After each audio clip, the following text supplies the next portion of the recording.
The candle kept flickering, though the windows were shut.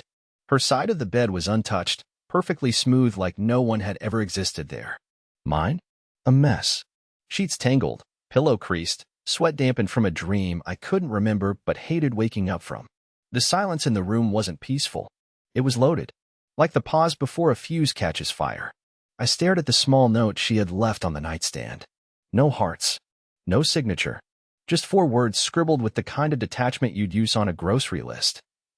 No intimacy. 1 month. That was it. No reason. No apology. Just a policy like a memo taped to the break room fridge. I didn't touch the note. I didn't rip it. I didn't even move it. I just kept staring at it, like if I blinked, it would rewrite itself into something else. Something sane. And downstairs, she was humming. Not crying. Not pacing. Humming. Like she hadn't just rewritten the rules of marriage without a conversation. I walked into the kitchen. She didn't look up from her coffee. Morning, she said, like nothing happened. I tried to speak. My throat felt thick. So, is this like a joke? Still didn't look at me. She took a long sip from her mug, then said calmly, "It's not about you, Trent. I just need space. You'll survive." And that was it. That was her reality. One where I was an afterthought, a presence that could be placed on pause like background music. What do you do when the person who once needed your touch now acts like it contaminates them? That afternoon, I stood in the hallway, watching her get dressed. Tight jeans, red lipstick, new perfume.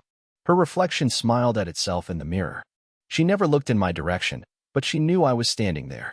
She always knew. Going out? I asked quietly. She fastened an earring. Girls' night. With no girls I'd ever met. I drove to a gas station that evening with no plan, bought a bottle of water I didn't drink, and sat in the parking lot until my phone battery hit 2%. I couldn't go home. I didn't want to be in a place where I had to tiptoe around a woman who wore my last name like it embarrassed her. So I didn't go back. Not that night. Not the next. Not the one after that. I didn't text. I didn't block her. I just let myself dissolve. Until 4 days later, at 11:42 p.m., my phone lit up with a message that froze me cold. Come home. I changed my mind. Please. I'm sorry. But it wasn't the apology that bothered me. It was what came next. A second message. He's not who I thought he was. And suddenly, I wasn't heartbroken anymore. I was terrified. I wish I could say I hesitated, that I stared at the message for hours, debating whether to respond. But the truth is, I reread it about 30 times in the span of a minute and felt my stomach fold in on itself. That second message, he's not who I thought he was, hit different. It wasn't just a moment of regret. It was fear. Something in those words sounded off. Urgent. Not like a woman who suddenly missed her husband, but like someone who realized she made a serious mistake. I still didn't reply. I didn't have the strength. I just sat there in that musty motel room with the ice machine rumbling outside my door and a half-eaten bag of pretzels in my lap, wondering who he was, and how long she'd been lying to me about everything. I'd been gone 4 days. For days, and she already confessed, accidentally or not, that there was another man in the picture. Maybe that explained the distance. The rule. The coldness. The fact that she smelled like expensive cologne one night and claimed it was a tester at the pharmacy. The next morning, I woke up to 3 missed calls. All from her. No voicemails. Just silence. I didn't answer the 4th call either. I just lay there on the stiff mattress, staring at the water-stained ceiling tiles like they were some kind of puzzle I needed to solve. A few hours later, I decided to drive past the house, not to go in, not to confront her, just observe. Like a coward. Or maybe like a man who'd already lost and was too afraid to admit it out loud. Her car was there. Parked slightly crooked, as usual. But there was another car too. A sleek black BMW I'd never seen before, parked right in front of our house like it belonged there. My gut twisted. I turned off the engine and just sat there from across the street, hoping she wouldn't look out the window. Then the front door opened. It wasn't her. It was him. Tall. Confident. Wearing a button-down shirt like he walked out of a watch commercial. He stood there for a second, stretching, checking his phone like he owned the morning. Then she stepped out. Olivia. My wife. In a robe. She leaned in close, said something I couldn't hear, and I swear she laughed, before heading back inside. He left. I didn't move for nearly 20 minutes. I felt like I had frost in my veins. The kind of cold that burns. My hands were gripping the steering wheel so tight I didn't notice they'd gone numb. My wife had just spent the night with another man while texting me to come home. So I did the only thing a spineless, tired, broken man could do. I drove away. Again. Back to the motel. Back to the cheap sheets and dusty lampshade. I sat on the edge of the bed with my phone in hand, trying not to cry, trying not to scream, trying not to throw the phone at the wall and pretend none of this had ever happened. And then, as if she had a radar for my lowest point, my phone lit up again. Olivia, please. I need to tell you something. I messed up. It's serious. Olivia, I didn't know who he really was. I think he's dangerous. What? Dangerous? That word flipped everything upside down. This wasn't just infidelity. Something darker was unraveling. And whether I wanted to or not, I was about to get pulled straight into it. I stared at that last message for a long time, longer than I care to admit. I didn't know who he really was. I think he's dangerous. That line crawled into my head and stayed there, whispering questions I didn't have the nerve to answer. Who was this guy? What had she gotten involved in? And more importantly, why was she just now warning me? After 4 days of ignoring me, after sleeping with a stranger under our roof, now she needed me to come home? And like the idiot I am, I went. Not because I forgave her. Not even because I missed her, though I did. But because even after all of it, I still felt responsible. Still felt like I needed to protect something. Maybe her. Maybe just the image I had of her from before everything went to hell. When I got there, the house was quiet. I didn't go through the front door. I parked 2 blocks away and walked up the side alley, the same way I used to sneak home from school as a kid when I'd lost my lunch money and didn't want my dad to see me. Some habits die hard. I stood under the kitchen window, just listening. Nothing. No music. No TV. No laughter. I almost knocked. Almost. But then I heard her voice. It wasn't loud, but it was tense. She was talking to someone on the phone. I couldn't make out everything, but I caught enough. No, I didn't tell him. I just said you were dangerous. That's all. Stop calling me. I told you. It's over. My heart dropped. My stomach twisted into something unrecognizable. She wasn't warning me. She was covering herself. I backed away like I'd stepped on glass barefoot. When I finally worked up the nerve to knock, her face at the door told me everything. Not fear. Not joy. Just exhaustion. Like I was another chore she hadn't gotten around to. You came, she said, brushing hair from her face. I didn't step inside. Who is he, Olivia? She looked down at the floor, biting her lip like she was rehearsing an excuse that even she didn't believe. He's someone I met through the gym. We talked. It got out of hand. He said he was single. Normal. But he started showing up uninvited. He got aggressive. Controlling. My eyes narrowed. So you slept with a guy you barely knew and brought him into our house, and now you're shocked he's a psycho? She flinched. Just a little. But enough. Trent, I made a mistake. I know I did. But he's not just some guy. I think he's connected to something. Connected? She hesitated. Then whispered, he showed me pictures of you. Ones I've never seen. From work. From the store. From here. From inside the house. I don't know how he got them. It was like the ground shifted under me. Pictures? Of me? Taken without my knowledge? I pushed past her and went straight to the living room. The space smelled different. Like some other man had breathed too much in it. I didn't even know what I was looking for. A camera? A notebook? A sign that she was telling the truth? That's when I saw it, wedged behind the lamp on the shelf. A small black USB stick. Is this yours? I asked her. Her face went pale. No, I've never seen that. I pocketed it and left without another word. Back to the motel. Back to isolation. But this time, I wasn't running from heartbreak. I was running towards something. I needed to know what was on that drive. Because if what she said was true, this wasn't just about cheating anymore. I borrowed an old laptop from work the next morning and plugged it in. It didn't autoplay. It just opened a single folder, titled TRNT 27. Inside were videos. Dozens of them. The first one was labeled with a date. 3 months ago. It was a clip of me, sleeping, in our bedroom, alone. I nearly dropped the laptop. Who the hell had been watching me that long? And worse, why? I must have sat there, frozen in that scratchy motel chair, for a solid 15 minutes, just staring at the paused video on the laptop screen. It was me, fully asleep, the covers pulled halfway down, mouth slightly open, snoring just enough to be embarrassing. The timestamp said it was recorded at 3:12 a.m. 3 months ago. The camera angle was from the far corner of the room, my side of the bed. It wasn't a phone camera. It was steady, like it had been placed there with intent. I didn't want to click the next file, but I did. Video after video, each a different night. Always me, always sleeping, sometimes tossing, sometimes talking in my sleep. Once, I even jolted awake on screen, rubbing my eyes and looking around, but the camera kept rolling. Watching, recording, waiting. I didn't know whether to vomit or scream. My wife, Olivia, wasn't in any of them. The bed was always half empty, her side untouched. Had she already been gone those nights? With him? Some clips showed more than just me. One video caught a shadow moving in the hallway. Too quick to make out, but human. Someone had been inside the house while I slept.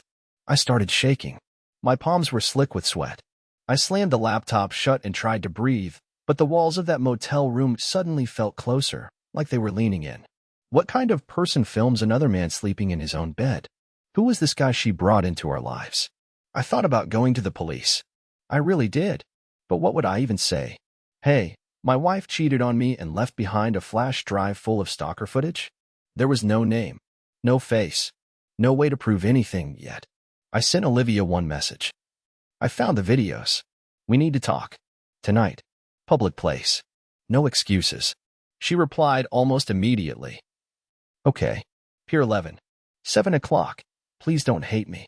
I got there early and sat where I could see the whole restaurant. It was an outdoor seafood joint by the marina, somewhere we used to go before we stopped being us. She showed up late, in sunglasses and a hoodie like she was hiding from the world. She slid into the chair across from me and didn't speak right away. I didn't give her the chance. How long did you know he was filming me? Her voice was barely audible. I didn't, at first. He told me later. Said he only did it to learn your habits. He said he wanted to understand who I was married to. I didn't think he meant it literally, Trent. I thought he was just weirdly jealous. I told him to stop. I swear I did. You thought he was weirdly jealous, I repeated, disgusted. And that didn't set off any alarms? I was scared. He started showing up at my work, waiting in the parking lot, sending me pictures of me from inside the house. I tried to cut him off, but he said if I left him, he'd send you everything. I stared at her, stunned. So you let it continue, just so I wouldn't find out you were cheating? I made a mistake, she whispered, eyes wet. I didn't know how deep it went. Until yesterday. Yesterday? She looked around, lowered her voice. He left a note. In the mailbox. Said I had until Sunday to give him something. He called it payment. I don't know what that means. I don't know what he wants. I leaned back, overwhelmed. You dragged this man into our lives, Olivia. Into my life. And now you're asking me to fix it. No, she said, shaking her head slowly. I'm asking you to protect yourself. Because I think this man, he's not just a stalker. He's done this before. What? She reached into her bag and pulled out a thin envelope. Inside was a news clipping. A grainy photo of a man and woman smiling outside a bakery. The headline read, Local couple disappears under mysterious circumstances. Authorities suspect foul play. He told me once, she said, voice trembling, that I reminded him of someone. I think it was her. I couldn't believe what I was hearing. This wasn't just a twisted affair anymore. This was something darker, something planned. And I was already in the middle of it. I didn't sleep that night. I couldn't. Not after Olivia handed me a decades-old newspaper article about a couple who went missing and casually implied that the man she'd cheated on me with might have been connected. I kept pacing the motel room like a ghost trapped in its own story. My mind was full of jagged edges, and nothing was fitting together neatly. It felt like I'd walked into someone else's nightmare, only to realize I'd been the target all along. Somewhere between 3 and 4 a.m., after replaying every conversation Olivia and I had ever had about this man, I finally did what I should have done days ago. I opened my laptop and started digging. Not into the videos this time. Into him. The stranger. The shadow. The one who watched me sleep. Olivia hadn't given me a name, just vague descriptions. Tall, clean-shaven, usually wore dark clothes, drove a BMW, claimed to be a freelance consultant. That last part was my first lead. Freelance consultant. People throw that title around when they don't want to be Googled. But LinkedIn doesn't forget. I searched local business networking groups, went through membership lists, newsletters, even meetup pages. Took hours. But eventually, I found a blurry photo on the archived page of a now-defunct startup mixer from nearly a year ago. A tall man, wearing a black button-down, posing next to a woman who looked a lot like Olivia. Her hand wasn't quite touching him, but they were close. Too close for strangers. The caption read, Jonas Kerwin, Independent Systems Advisor. That name hit me like a punch to the chest. Jonas. I didn't know him, but I had heard the name before. Months ago, Olivia had mentioned him once, casually, dismissively, saying he was some guy who gave her advice on investments after yoga. At the time, I barely listened. Why would I? I trusted her. I searched Jonas Kerwin and didn't find much at first. No Facebook, no Instagram, no official LinkedIn profile, at least not one that looked real. But then I tried reversing his name, searched for Kerwin Jonas, and something surfaced. A police forum. Private access only, but someone had leaked screenshots. In a discussion thread, there was a post from a retired detective about a man suspected of using multiple identities to get close to women in isolated marriages. The post described a pattern. A man, name always different, would integrate himself into a woman's life while she was emotionally vulnerable. He'd shower her with attention, suggest her husband was stifling her, and gradually isolate her from everyone else. Some women left their marriages. Some disappeared. No official charges were ever filed. But the photos shared alongside the post were damning. And one of them was him. Jonas Kerwin. Real name unknown. But that smug smile, those eyes? I'd seen them in person now. I had no doubt. He wasn't just a mistake Olivia made during a rough patch. He was a predator. And he'd been circling us like prey. I needed answers. Real ones. Not from Olivia. Not from internet forums. So I went back to the house. It was just past dawn.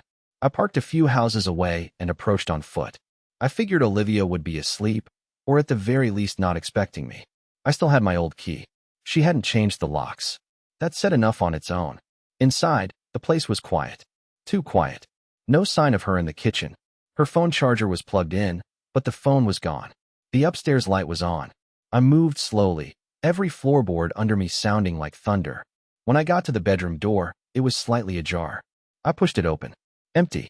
But the bed was unmade. Her robe lay on the floor. A single drawer was pulled open, and a pair of suitcases were missing from the closet. My first thought was that she ran, left without saying anything. Maybe she panicked. Maybe she thought he was coming back. But then I spotted something taped to the bathroom mirror. A sticky note. For words. Too late. I'm sorry. That was the moment I knew something was wrong. Not suspicious. Not uncomfortable. But wrong. She wasn't running. She wasn't hiding. She was taken. And the man behind it knew exactly what he was doing. It's strange how quiet a house can feel when you know something awful just happened inside it. Not loud awful, like shouting or broken glass, but the kind that lingers in the air, thick and unnatural, like the walls themselves are trying to whisper something you're too scared to hear.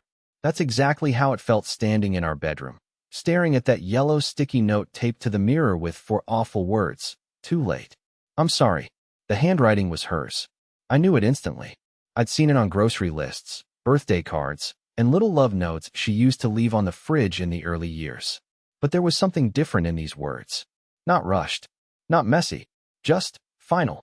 Like she knew she wouldn't be writing anything else. I stood there in silence, my heart beating so loud I could feel it in my neck. The entire bathroom seemed untouched, except for one thing. The small drawer under the sink was pulled open halfway, and inside it, barely visible unless you were looking for it, was a folded piece of paper tucked beneath a box of cotton balls. It wasn't addressed to me. It wasn't even sealed. Just folded neatly, like it had been meant to be found by someone who knew exactly where to look. I opened it. It wasn't a letter. It was a list. Names, places, dates. Most I didn't recognize. But one stood out immediately. A name I'd seen in the old news clipping Olivia had shown me. The couple that went missing years ago. Becca Lindsley, last seen. Portland, Jonas K. involved. Underneath her name was a phone number. I didn't hesitate. I dialed it immediately, walking back downstairs with the phone pressed tight to my ear. It rang 3 times before a woman answered. Hello. Her voice was cautious, like someone who'd been burned too many times before. Hi, my name's Trent. You don't know me, but I think you might know who Jonas Kerwin is. There was a pause, long and heavy. Then she whispered, How did you get this number? Olivia left it for me. She's gone. I think he took her. Silence. Then the woman spoke again. Meet me.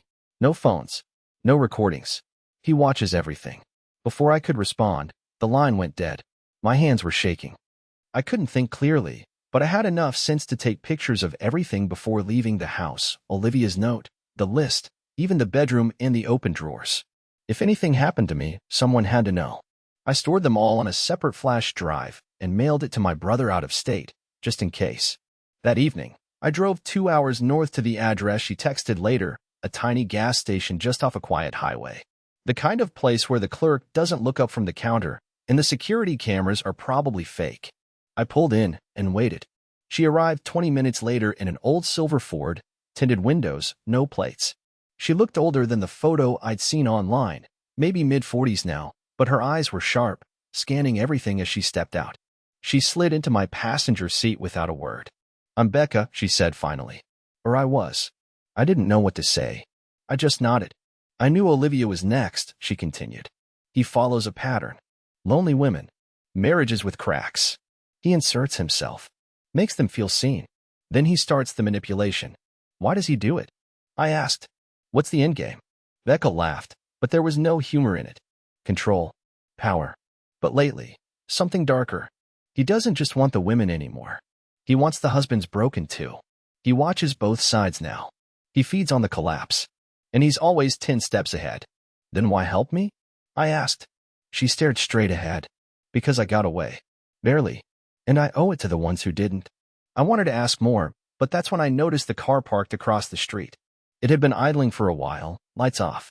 Too long. I leaned forward slightly, and for a split second, I swear I saw the outline of a face behind the tinted windshield. Becca grabbed my arm. "Drive. Now. If he followed me here, you don't want to be parked when he decides to move." I slammed the gear into drive and peeled out of the gas station. Becca turned around, checked the mirror. The car didn't follow. Not yet. We drove until the sun started to rise again, and somewhere along that road, I realized this wasn't about saving Olivia anymore. This wasn't even about revenge. This was about surviving whatever game this man had been playing all along and figuring out why I'd been chosen to play. The highway bled into morning. The sun started rising like it was tired of doing the same thing every day. Becca didn't speak much as we drove, and honestly, I didn't blame her. What do you even say to a man whose wife was likely abducted by a man she once called a casual friend? Or to someone who just found out they were being filmed in their own bed for months without knowing it? Nothing about this felt real anymore. It felt like I had slipped out of my own life and into someone else's trauma, and now I couldn't get out of it, even if I wanted to. Becca finally broke the silence as we passed a rundown diner on the edge of a tree line. "Pull in here. We can talk where it's noisy. No one will pay attention to us." The place was barely awake, a waitress smoking outside and a couple of truckers sipping coffee at the counter. We found a booth near the back, and Becca pulled out the copy of the list that I'd photographed from Olivia's drawer. She pointed to a name near the bottom. "There's only one person I ever managed to talk to directly. The rest vanished before I got the chance. But this one, Joel Finn, he's still around. I think he's the key." "Who is he?" I asked, leaning in. "Her husband," she said. "The woman from the second article. Amanda Finn.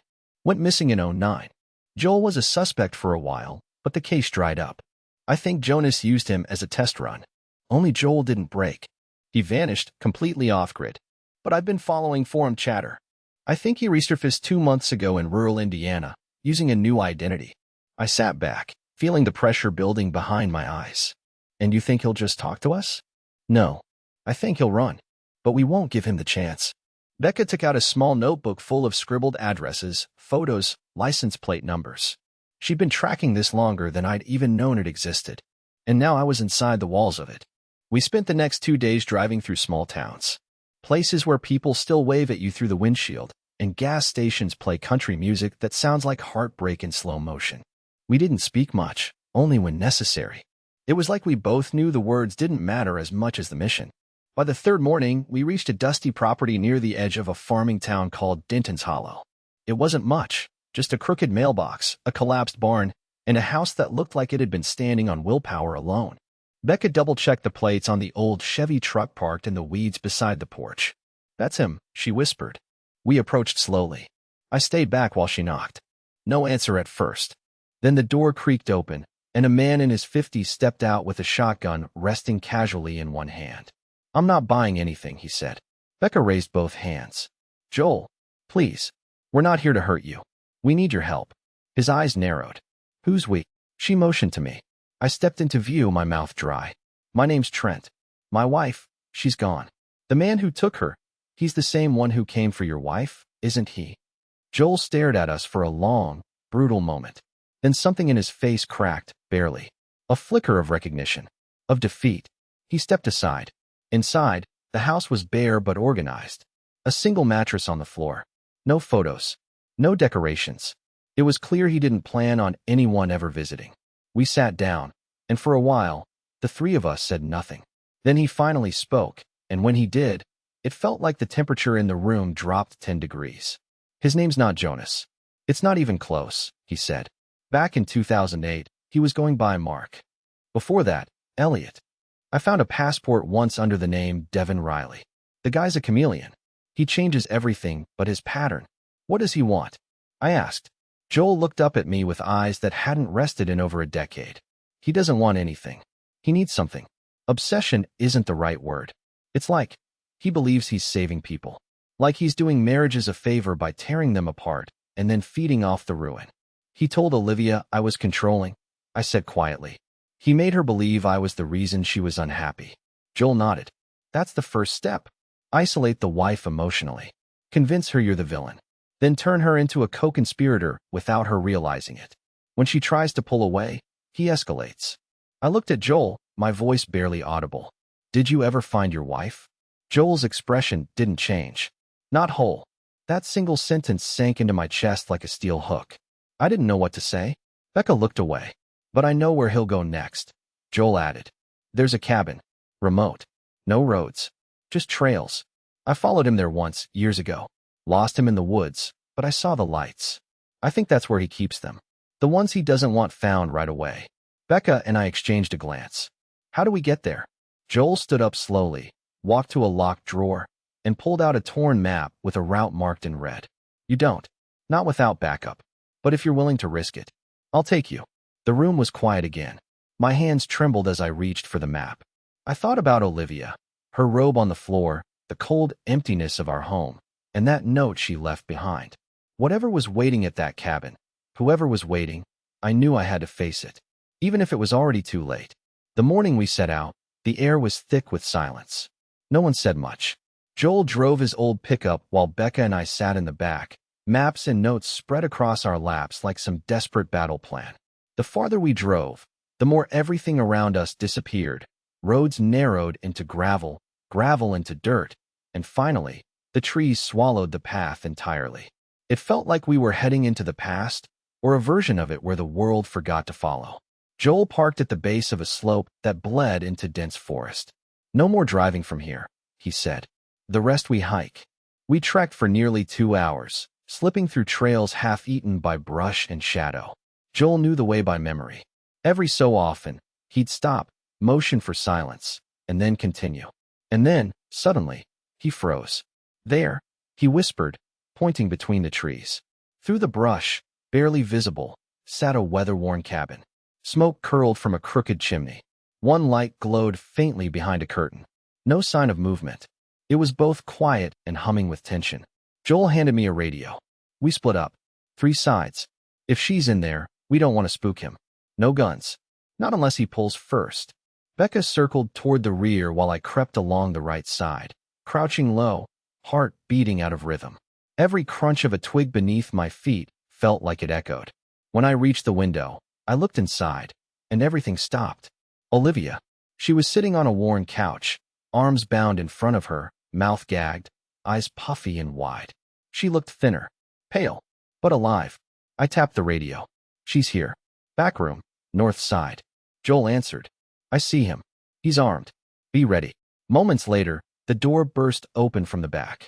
Joel tackled the man, Jonas, or whatever his real name was, to the ground with the kind of force that only comes from years of fury being compressed into a single action. The gun slid across the floor. Becca kicked it away before he could reach. I rushed to Olivia. She was trembling so hard I could barely untie the ropes. The moment the gag came off, she gasped and collapsed into my arms. I thought I'd never see you again, she whispered. I thought he said you wouldn't come. He said you'd moved on. I held her tighter than I ever had in my life. He lied. I never stopped looking. Outside, Jonas was cuffed with zip ties Joel had brought, face bruised and finally silent. His eyes scanned all of us, and for the first time, there was no control behind them. Only emptiness. The police met us 2 hours later. Becca had tipped off a private investigator before we left, someone she trusted. By the time we hiked back to the road, the authorities were already swarming the area. They took Jonas into custody, and with the evidence we gave them, the videos, the map, the names, he wasn't going to disappear again. Not this time. Olivia spent 3 nights in the hospital, recovering. She told me everything, how Jonas had manipulated her, slowly turned her against herself, made her question everything she thought she knew. How he escalated when she tried to leave. How he drugged her the night before she disappeared. I stayed with her every moment. I didn't yell. I didn't judge. I just listened. I let the tears come when they came, for both of us. And slowly, painfully, but genuinely, we started to rebuild. Months passed. Therapy, reflection, forgiveness, not just from me, but from herself. We moved to a new place, somewhere quiet, near the water. We left behind the house where the shadows once lived. Becca stayed in touch. Joel did too. Turns out, sometimes the people broken by the same storm become the best anchors. And me? I no longer sleep with fear behind my eyes. Because even after betrayal, even after madness, even after a man tried to destroy everything I knew about love, Olivia found her way back. And for once, finally, so did I.